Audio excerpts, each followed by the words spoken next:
आमिर खान की मूवी सितारे ज़मीन पर जो कहानी सुनाई गई है वो एक कहानी नहीं है, वो एक स्ट्रगल नहीं है, बल्कि हज़ारों घर की सच्चाई है। इसमें बताया गया है कि कैसे वो बच्चे जिनको डाउन सिंड्रोम है वो एक बास्केटबॉल की टीम में शामिल होते हैं और कैसे मेहनत करते हैं और अपनी टीम को जिताने में मदद देते हैं। डाउन सिंड्रोम एक जेनेटिक कंडीशन है जिसमें इंसान के अंदर एक जेनेटिक मटीरियल जिसको क्रोमोसोम कहते हैं, इंसान का 21st क्रोमोसोम उसमें एबनॉर्मेलिटी आ जाती है और इसीलिए इसे ट्राइसोमी 21 भी कहते हैं। और सिर्फ इस ट्राइसोमी 21 की वजह से बच्चे के बदन, दिल और दिमाग इन सब के स्ट्रक्चर्स में इंतहाई मुश्किल तब्दीली आती है। मैं तो इसको बीमारी नहीं कहूँगा, ये एक कंजेनिटल कंडीशन है, मतलब पैदाइशी। एक वक्त था जब लोग कहते थे कि डाउन सिंड्रोम वाले बच्चे कुछ नहीं कर सकते, ये सोसाइटी में अलग तलग हैं, ये बेकार हैं। आमिर खान की मूवी सितारे ज़मीन पर ने साबित करके दिखा दिया कि यही बच्चे न सिर्फ मूवी में एक्ट करते हैं बल्कि उन्होंने जो मैसेज दिया कि इन बच्चों की बास्केटबॉल की टीम भी बनती है, ये बास्केटबॉल कोर्ट में दौड़ते भी हैं, ये अपनी टीम के लिए लड़ते भी हैं, ये इमोशनल मोटिवेशनल भी होते हैं और ये गोल स्कोर करके अपनी टीम को जिताने में बहुत भरपूर किरदार भी अदा करते हैं। 2007 में बनी तारे ज़मीन पर डिस्लेक्सिया के मसले पे बनी थी, लेकिन इस बार सितारे ज़मीन पर ने एक बहुत पावरफुल मैसेज दिया है कि वो बच्चे जिनको डाउन सिंड्रोम या इस तरह की इंटेलेक्चुअल डिसेबिलिटी होती है, ये बच्चे सोसाइटी से अलग थलग नहीं है। और डाउन सिंड्रोम सिर्फ एक मेडिकल टर्म नहीं है, सिर्फ एक कंजेनिटल बीमारी नहीं है, बल्कि ये एक मिसअंडरस्टूड टर्म है, एक साइलेंट स्ट्रगल है और एक बेपनाह पोटेंशियल का नाम है जो कि हमारी सोसाइटी में बेपनाह पॉजिटिवली कंट्रीब्यूशन ला सकता है। अक्सर जो बच्चा थोड़ा सा इंटेलेक्चुअल डिसेबल हो डाउन सिंड्रोम की वजह से सोसाइटी में कहा जाता है ये तो कुछ नहीं कर सकता, ये तो मेंटली रिटार्ड है, अब ये किसी काबिल नहीं है, इसकी शादी भी नहीं होगी, इसको स्कूल में भी ना पढ़ाओ, इसको अलग रखो। लेकिन अगर इन बच्चों की अर्ली स्क्रीनिंग की जाए, इनको समझा जाए और आमिर खान जैसा अच्छा कोच, अच्छा टीचर इनको मिल जाए तो यही बच्चे हमारी सोसाइटी में कैसी ज़बरदस्त कंट्रीब्यूशन कर सकते हैं, जैसे ही ये अपनी टीम को सितारे ज़मीन पर मूवी में जीतने में भरपूर किरदार अदा करते हैं। तो लिहाजा हम भी इस मूवी का फ़ायदा उठाते हुए डाउन सिंड्रोम को डिस्कस करेंगे, क्योंकि ये वाली मरीज़ मैं भी बहुत देखता हूँ। मैं इस वीडियो में बताऊँगा कि डाउन सिंड्रोम आखिर में होती क्या है, इसकी क्या ऐसी निशानियां हैं, क्या अलामात है जो बचपन में ही वालिदैन को समझ जाना चाहिए, कैसे भी प्रिवेंट की जा सकती है प्रेगनेंसी में। और एज ए साइकेट्रिस्ट मैं बताऊँगा कि वो लोग जिनको डाउन सिंड्रोम है कैसे एक डिग्निफाइड और रिस्पेक्टेबल तरीके से इनके साथ काम करके इनको मुआशरे में पॉजिटिवली इनसे काम लिया जा सकता है। दोस्तों, डाउन सिंड्रोम हमारे सोसाइटी में बहुत आम है, बल्कि पूरी दुनिया में आम है। और जब भी आप एक डाउन सिंड्रोम के एक चेहरे को देखते हैं, ख़ास बच्चे को देखते हैं, बड़े को देखते हैं, तो फ़ौरन पहचाना जाता है। और इसे मैंने पहले ही आपको कहा कि ये क्रोमोसोमल एबनॉर्मेलिटी की वजह से होता है। क्रोमोसोम हमारा एक जेनेटिक मटीरियल होता है। आपने एक्स क्रोमोसोम का नाम सुना होगा, वाई क्रोमोसोम का नाम सुना होगा, लेकिन इसमें 21st क्रोमोसोम जो होता है उसकी एबनॉर्मेलिटी की वजह से होता है। इस वजह से इसे ट्राइसोमी 21 भी कहा जाता है। और इसके अपने साइन एंड सिम्टम्स हैं, जिसमें सबसे ज़्यादा आप इनको इनके फेशियल फीचर्स, चेहरे के जो फीचर्स हैं उनको देख के आप इनको पहचान सकते हैं। ऐसे बच्चों के चेहरे को हम मंगोलियन फीचर्स भी कहते हैं, क्योंकि इनके आंखें बहुत छोटी होती हैं, इनका जो नाक है वो बहुत फ्लैट होता है और इनकी गर्दन जो होती है बहुत छोटी होती है, बल्कि ना होने के बराबर होती है। इसके साथ साथ इनके माइलस्टोन्स बहुत डिले होते हैं। ये माइलस्टोन वो होते हैं जो कि बच्चों में जब वो बड़े हो रहे होते हैं तो वालिदैन ऑब्जर्व कर रहे होते हैं। यानी कि जब बच्चा अपनी गर्दन पकड़ता है 4 महीने में, वो बैठना सीखता है 8 महीने में, और वो खड़ा होता है शायद साल में, और 1.5 साल में चलना सीखता है, बोलता है 2-2.5 साल में, और 3 साल की उम्र में मुकम्मल बोलता है। फिर उसके बाद 5 साल की उम्र में अपना ख्याल रखता है, हिसाब किताब सीखता है। ये सारे माइलस्टोन जो हैं एक बच्चे की ज़िंदगी में बड़े ज़रूरी हैं, ये सब उसमें डिलेड होते हैं। ये ऐसे बच्चे हो सकता है कि 6 साल की उम्र में चलना सीखें, हो सकता है 9 साल की उम्र में बोलना सीखें, और हो सकता है कि अपना सेल्फ केयर ना कर सकें।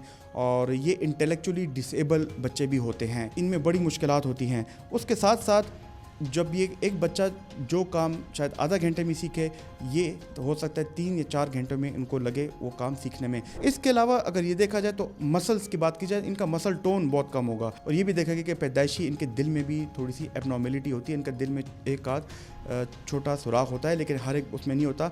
और इनके दिमाग में इंटेलेक्चुअल डिसेबिलिटी के अलावा ये भी देखा गया है कि जब ये बड़े होते हैं, जब ये अगर 25, 30 या 35 साल की उम्र में पहुंचते हैं, तो उनमें एक डिमेंशिया की बीमारी भी होती है, इनकी याददाश्त की बीमारी होती है, जिसको ख़ास तौर पर अल्जाइमर्स डिमेंशिया कहते हैं, इनमें वो भी हो सकता है।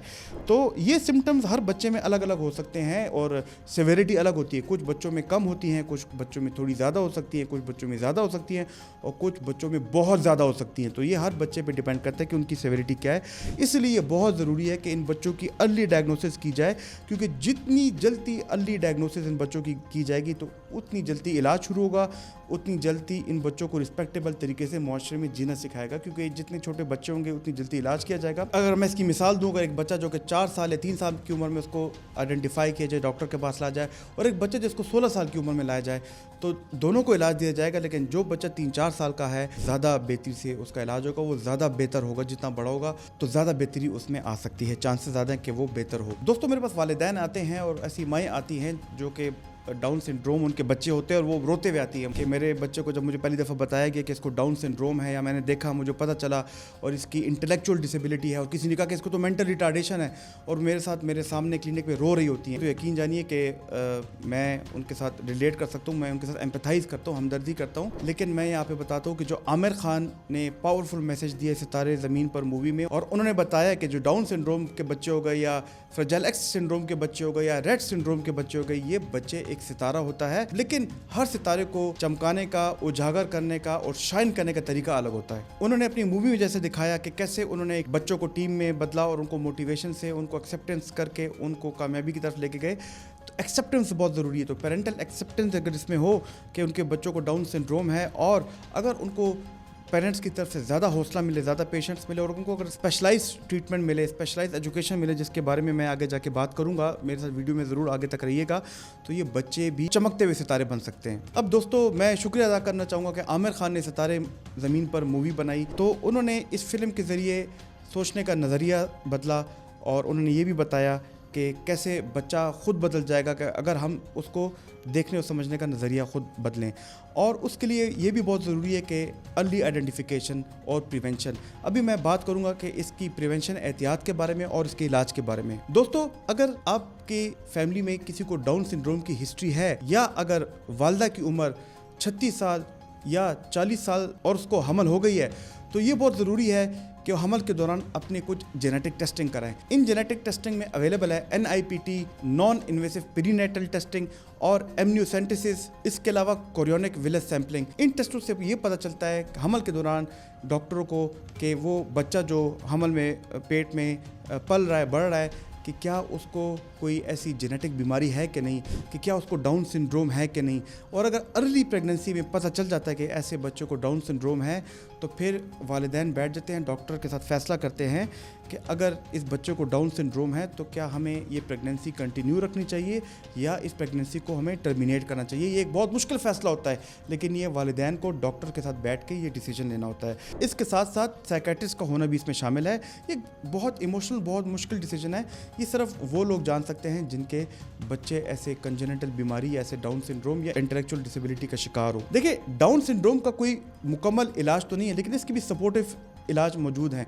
सपोर्टिव इलाज में सबसे पहले है कि अगर डाउन सिंड्रोम में आप किसी साइकेट्रिस्ट के पास लेके जाते हैं, जितना जल्दी लेके पास जाते हैं, तो वो एक मल्टी डिसिप्लिनरी टीम बनाता है जिसमें सेंट्रल रोल साइकेट्रिस्ट का होता है, वो उसका इलाज करता है। लेकिन इसके साथ साथ वो स्पीच थेरेपी का भी बहुत बड़ा रोल है। वो एक स्पीच थेरेपिस्ट के पास ले जाते हैं ताकि वो बोल सके। क्लिनिकल साइकोलॉजिस्ट का बहुत बड़ा रोल है। उसके साथ साथ कुछ ऐसी इंक्लूसिव एजुकेशन प्रोग्राम्स हैं जहाँ पे हम टीचर के साथ मिल के कहते हैं कि इनको हर बच्चे का अपना एक ख़ास एजुकेटिव प्रोग्राम होना चाहिए। उसको कैसे उसकी नीड्स को कैटर की जाए और कैसे उसके दिमाग को समझा जाए और कैसे इसकी इमोशनल हालात को समझा जाए, उसको वो दवाइयाँ दी जाए, उसको एजुकेटिव प्रोग्राम दी जाए। और ये भी देखा गया कि ऐसे बच्चों में अगर याददाश्त के मसले हों, डिप्रेशन के मसले हों, ये भी देखा गया कि ऐसे बच्चों में कभी कभी मिर्गी के दौरे भी आते हैं, तो वो साइकेट्रिस्ट उनको डील करता है। दोस्तों, कैसे लगी आपको आज की वीडियो? अगर आपको ये वीडियो अच्छी लगी है तो मेरी ये वाली वीडियो पे देखना जिसमें मैंने इंटेलेक्चुअल डिसेबिलिटी, जिसको पहले मेंटल रिटार्डेशन कहा जाता था, उस पर वीडियो बनाई है। अगर आप यहाँ तक पहुँच चुके तो हमारे चैनल को लाइक, सब्सक्राइब और इस वीडियो को शेयर ज़रूर करना, क्योंकि अच्छी बात शेयर करना सदका जारिया है। और अगर आपको कोई सवाल है तो हमें कमेंट सेक्शन में फीडबैक ज़रूर देना। दोस्तों, मेरी कोशिश है कि इस सोसाइटी को मैं साइकोलॉजिकल रिजिलिएंट बनाऊं और मेंटल हेल्थ अवेयरनेस दूं। इस सफ़र में मेरे साथ रहिएगा। अल्लाह ताला आपका हामी और नासिर हो। शुक्रिया।